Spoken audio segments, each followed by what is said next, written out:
Hello and welcome to episode 35, I think, of the What Shara Made podcast. Welcome back if you're a returning viewer, and a big hello and extra welcome if you're a brand new viewer today. I've got quite a bit to get through and I've got really limited time, so I think I might just dive straight into it. I've got a couple of WIPs and I've even got some FOs. So I guess I'll show you my WIPs first. I've got my sway shawl here, and this is a crochet shawl and it's very, very big. So I'm not going to be able to fit it all in the shot because it's huge. Now this pattern is by Addy Day Designs and it can be found on Ravelry, and it's a really fantastic pattern. I've been enjoying it so much. As you can see, the rows are pretty long at the moment because I'm down here. I've got a few more rows to go, maybe 4 or so rows to go, so it's very long. Isn't it cool? What a great design. I just love it. It's so beautiful. And I cannot wait to be wearing it. Love it. So this is a 100% pure cotton, silk, and this is a cotton, and this is a hand spun cotton, which was very interesting to work with. It was really good. I haven't really had much of a go at spinning cotton myself. Someone else hand spun this cotton. I love it. So that is almost finished. You might remember from last episode that I had run out of the yellow, with a few rows to go, so I had to go and pick some more of that yarn up, and thank goodness they still had it in stock and they had the right dye lot, so that was good. So I finished off that part and now I've just got a few more rows to go in the silk in this colour. And I'm really happy with it. Oh, I just love it. It's so pretty and I cannot wait to be wearing it. Now my next WIP is one that it's sort of a design prototype as well as a WIP. And it's probably not really going to look like a whole lot at this stage, but let us try. You can sort of see what it's going to be. It's going to be a top for me. It's been crunched up in a bag. And it's going to be stripes, as you can see in this. And it's got a split hem. It's a bottom up sweater. It's got a split hem with the back being longer than the front.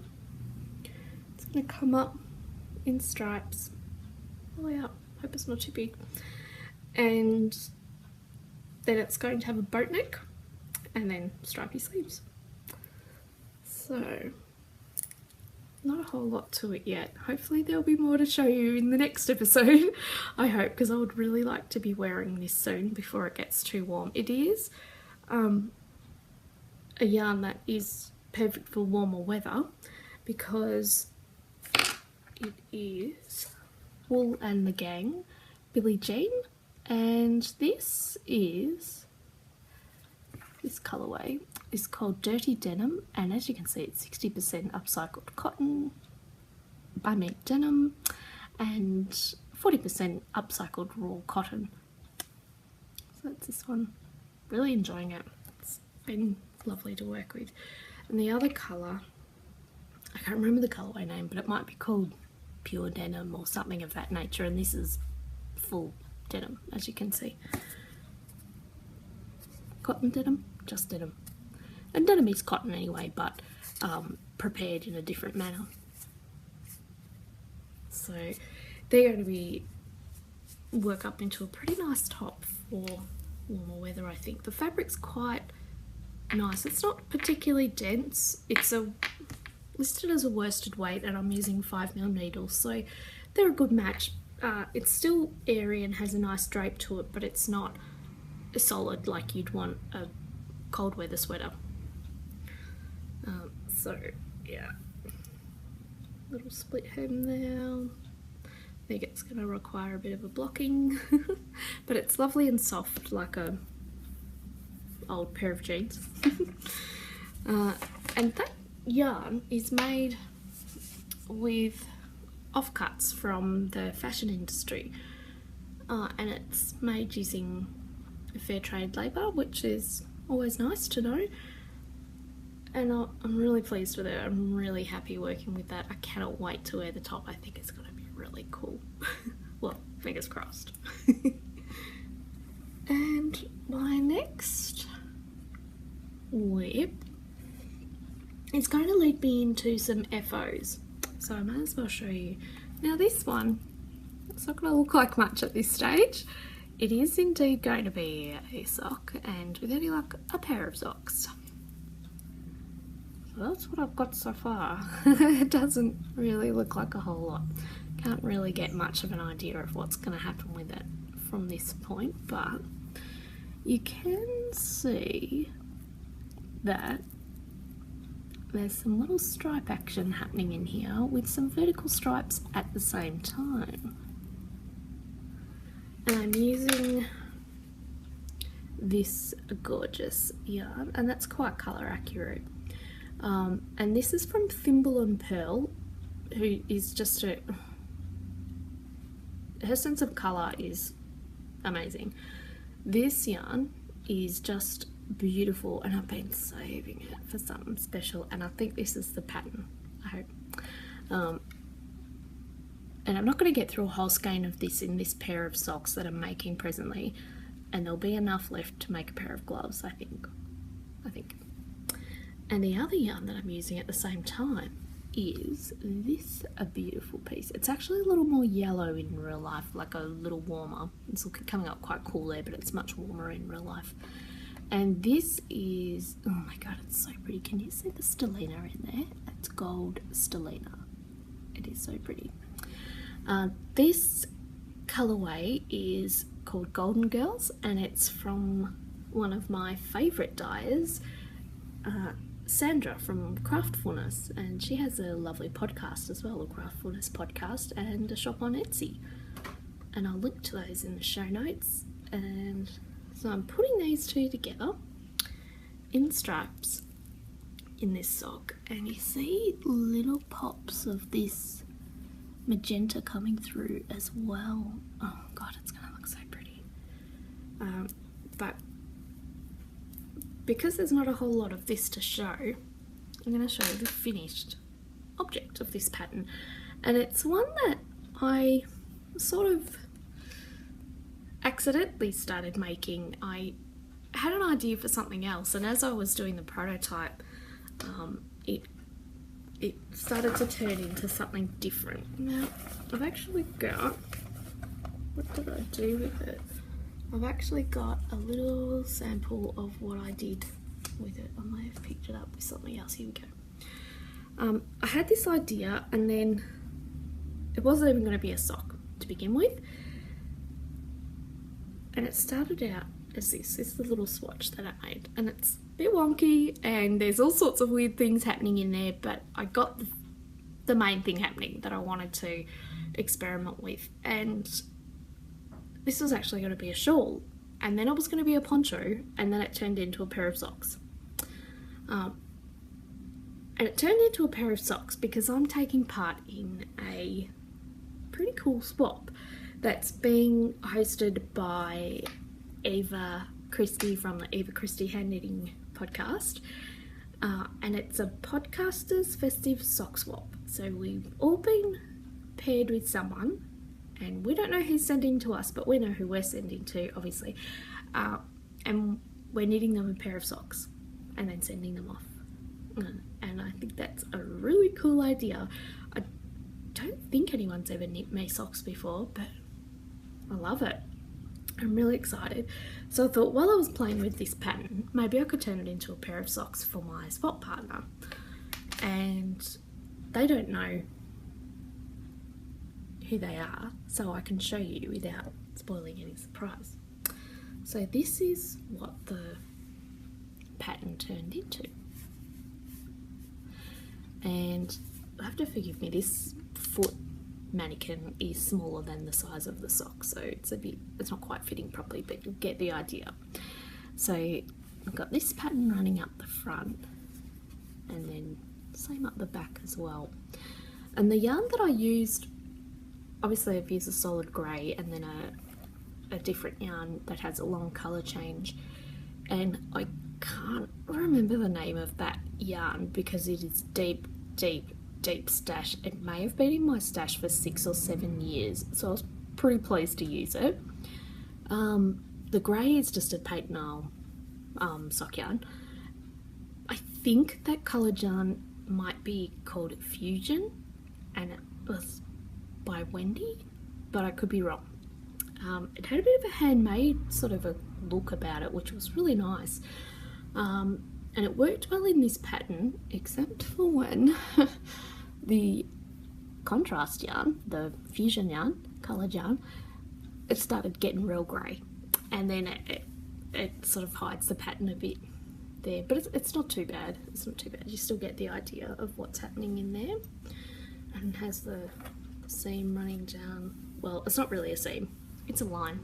It's not a seam, it's knit in the round, just like a regular old sock, just with a heel flap and gusset on this little foot mannequin that's too small. And I'll show you the other one, not on a foot mannequin. Ta-da! And so the grey started happening right at the toe, and that was a bit of a bummer, but it's still totally fine, but it does get a little bit lost there, but it's still good. It's still good.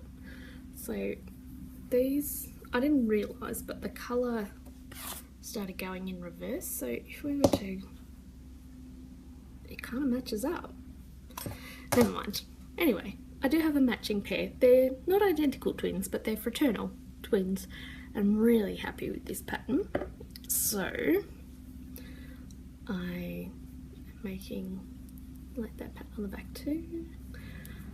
I'm making another pair that eventually will be for me, but before that time they're going to be an entry into my local agricultural show along with my fox paws shawl that I showed you in the last episode that I finally finished. So yeah, so the same thing that's happening here will be happening down the front and back of this sock as well. I'm really happy about it. I can't wait. As I'm sure you can imagine, the first sock that I knit took quite a while because I was trying to write the pattern and figure it all out and everything at the same time as knitting it, and the second sock I banged through that in, I don't know, less than a day. Anyway, so that was good. So I'm hoping to get a fair whack of this done in the next few days because it needs to be due. It's due for being handed in for the show entries. So that's how sometimes my patterns come about, little swatches like this that don't really look like this, but that was how I figured out the idea, and it was something that had been floating around in my head for years actually. So I was really happy to get that done, and eventually I'll be calling for testers. So if that sort of sock appeals to you, I wouldn't really recommend it for a beginner because there's quite a few things that you need to do at the same time at certain points, and it could be a bit challenging for a brand new sock knitter. So let me get on to my next FO. And that is something that we've been seeing for a few weeks now. And finally they're finished. I finished them. I've got 2 and they match. And they're ready to wear. And now that I've shown you, I can actually wear them. I didn't want to show you a worn out pair of socks like I did last week, or maybe it was the week before.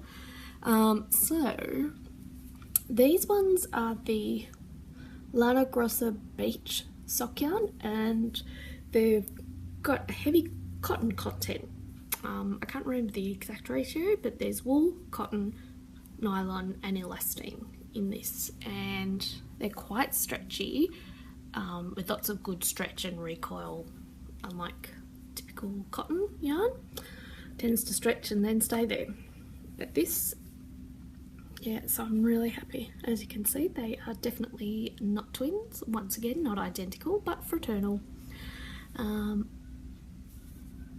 Really happy with those. So that was a good FO to get out of the way. I didn't use a pattern, just a plain old vanilla sock with I think maybe 13 rounds of ribbing and then 6 rounds of knit before I did a standard heel flap and gusset, and then just normal vanilla foot, and then I don't know what that toe's called, if it has a special name. It's just a real standard toe shape.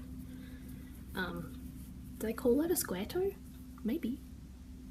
I don't know. That's just my go-to toe pattern method. Now, the next FO I've got to show you is some spinning. And I originally did this spinning with the intention of giving it as a gift to someone, but now I'm not so sure that it's going to be ideal for what I had planned for it, but I'll tell you. So these are indeed from the same, you know, piece of roving. I don't know what you call that. Anyway, they're from the same bit, and they were dyed together obviously because they're joined, but they do look a little bit different, and it could just be where the colours are falling in the skeins. Now this is, see there, it's a superwash nylon blend, and I got that specifically to spin some sock yarn for a friend.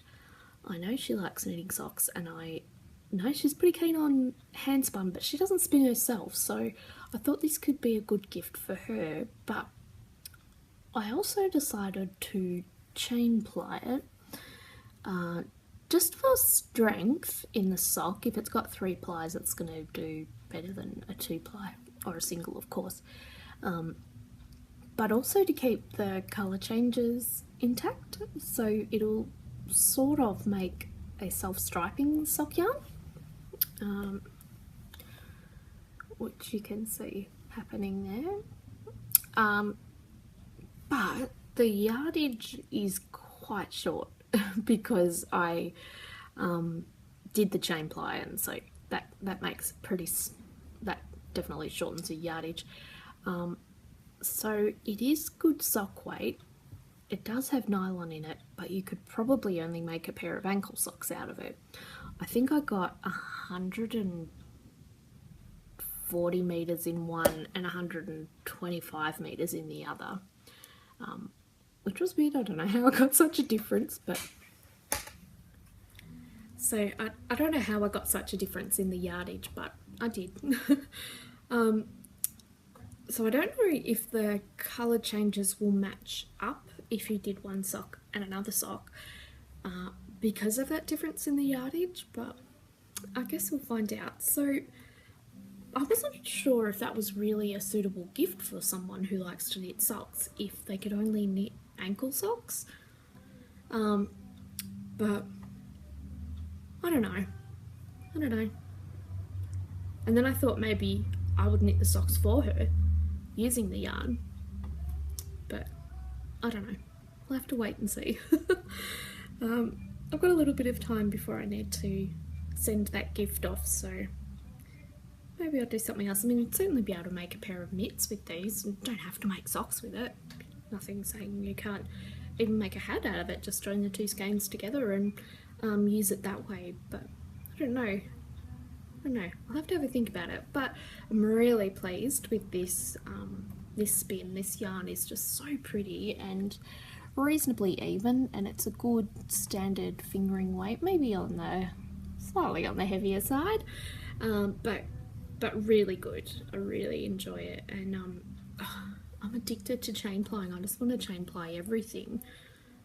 This fibre I got from a really lovely Etsy seller who's in Germany called Elfenwoll. Hopefully I'll put that across the bottom here because I probably mispronounced it. I've got to do one horrific mispronunciation per episode. And I've got another piece of roving in the same fibre, so the merino nylon blend, and it's in slightly different colours, similar colours, and I think I'm going to spin that up to make socks for myself, and I don't mind having ankle socks, that's fine. So that's this spin. Really love it, and that's coming up quite colour accurate right there. It's beautiful. Don't need to know my name, because you already know my name. So that is that one. Really love it. It's lovely and soft. When I was spinning it, and when I could feel it in the roving, it felt a bit. It didn't feel buttery soft. It felt a bit rustic. I don't know if that's really the right word. And I was a bit worried it was going to come out a bit like twine, but now that I've spun it up and it's had a bath, it's beautiful, gorgeous. I would love socks out of this.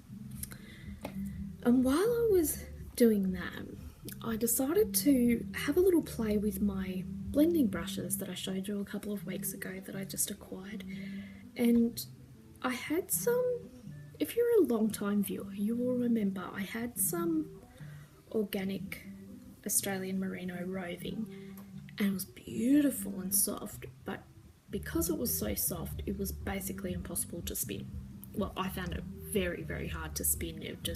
I'd get 4 or 5 drafts off and then it would break. Then I'd have to rejoin it. 4 or 5 drafts, break, rejoin, break, rejoin. And it was not enjoyable.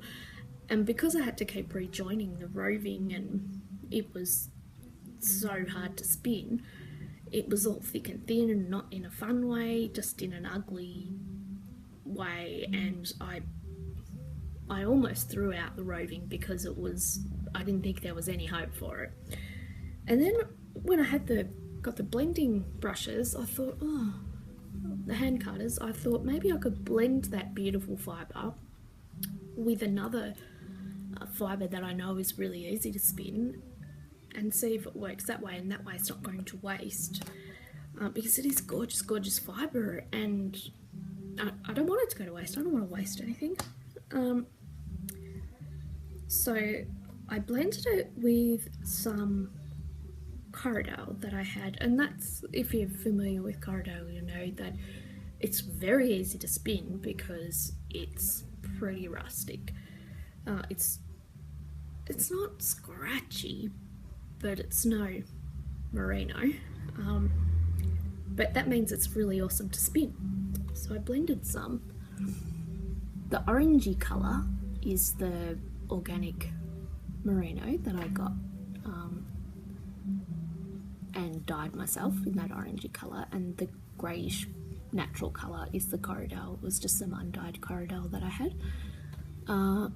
and once the organic merino was blended, beautiful, beautiful, so easy to spin. This took no time at all. I mean, I know it's a small hank, but literally minutes to spin the singles, and then I let the singles sit overnight, and then I chain plied them, and I was just doing a test to see if it was going to be useful, and I think it is. So I'm really happy about that. Now, I feel a lot more confident. Oh, you can see I added some little sparkles as well, just for fun. That if I get a fibre that's a bit troublesome, I can redeem it by blending it with a fibre that I know is great to spin. I actually think I've got enough here, this, to do some colour work with some other chain plied hand spun that I've got that's in a deep blue, an indigo blue, that I spun earlier in the year, and I had sort of been saving that because I didn't know what to do with it, and now I think I can do some really gorgeous colour work in a hat with it. I think it's going to be really beautiful, but that's a future cast on, that one. So that is my spinning FOs. I really enjoyed doing those. Now, I just thought I'd show you some things that I've been working on. I'm always thinking of new ideas for designs, and you know, when I'm laying awake in bed at night, I was thinking, I wonder if I did an increase there and put that thing over there and get a yarn over in there, I wonder if that'd work. And then I get up in the morning and I try them. Sometimes if it's really urgent, I might get up in the middle of the night and try it. But this is one of the things that I've just been playing with. It's not a piece, it's just playing around with different ways of increasing and moving yarn around and working with multiple colours together. But you get the idea, sort of, how my ideas develop in my brain. So this is about the 4th or 5th time, maybe even more, that I've cast on this group of little scrap bits of yarn, just playing around with colours and putting them together and shaping and increasing for shawl shapes. And it's pretty interesting as it is. I wouldn't be putting all this together because I've tried one thing here, and then I tried something else over here, and then I tried something else here, and something else there, and something else there. So it's a real swatch piece. But not only have I tried different techniques in the stitches, but the edging as well. You can see here, that edge looks, I'm talking about this edge here, looks totally fine. Then I wanted to use 2 colours at once. There's no way I was going to cut the yarn for every 2 rows, as 2 rows of each colour. So I thought I'd just carry it up the side, and it looks quite neat and nice like that, but when it's not stretched, I don't know if this is going to be apparent, but you can't really see it there. It's kind of loopy, and you get a better idea of it there. And I think that's not really suitable to have on the edge of a shawl. It's just going to snag on things. I know I would snag it on things. It looks fine, but the practical nature of it's not brilliant. It's got lots of stretch, which is good. You want that on a shawl. You don't want to have like a tight taut edge on a shawl usually. But I do love this stitch pattern, which I've been playing around with, and it's sort of using a mosaic technique. Love it. I actually quite like these 2 colours together as well. They were just little bumps that I had hanging around that I just grabbed. Not really thinking they would, I wasn't really thinking about the colours. I just wanted 2 contrasting colours in the same way. But I really like the way they look together. And then I decided I would try an I-cord edge to see if that worked, and that definitely got rid of the issue that carrying the yarn up the edge was causing. But it's not particularly stretchy, so I don't know if you can see it here, but it started to cinch up, because when you do an I-cord edge, you've only got 1 I-cord edge row per 2 rows of knitting, and so obviously that shortens it and it's not as stretchy. But I liked the look of it. So then I thought, what if I just do a stocking stitch edge? And then I've got row for row on the edge, unlike 1 row per 2 rows of knitting on the I-cord.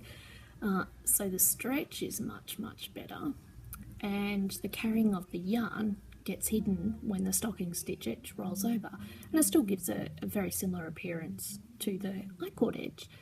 So that was the little progression. You can see my brain clicking away all the way through the different edges that I tried, and putting different colours and a little different stitch technique happening there. So I think that's in the future going to turn into a shawl, something like that. Anyway, so yeah, I just thought maybe that might be interesting for you to see how my brain clicks over and tries things out and does little experiments and things there. Now, my next thing that I need to do, excuse me, I'm just going to reach over here, is draw the prize for the October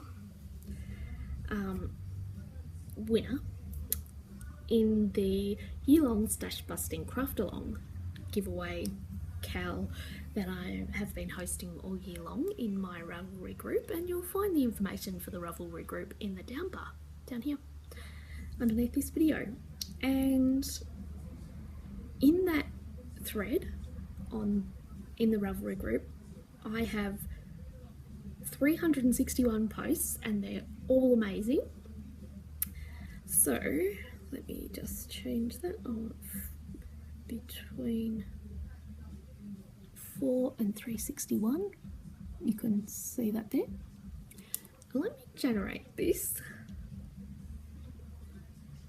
175. Let's see who 175 is. Let me see. 175. That is going to be probably maybe page 10. No, maybe page 9.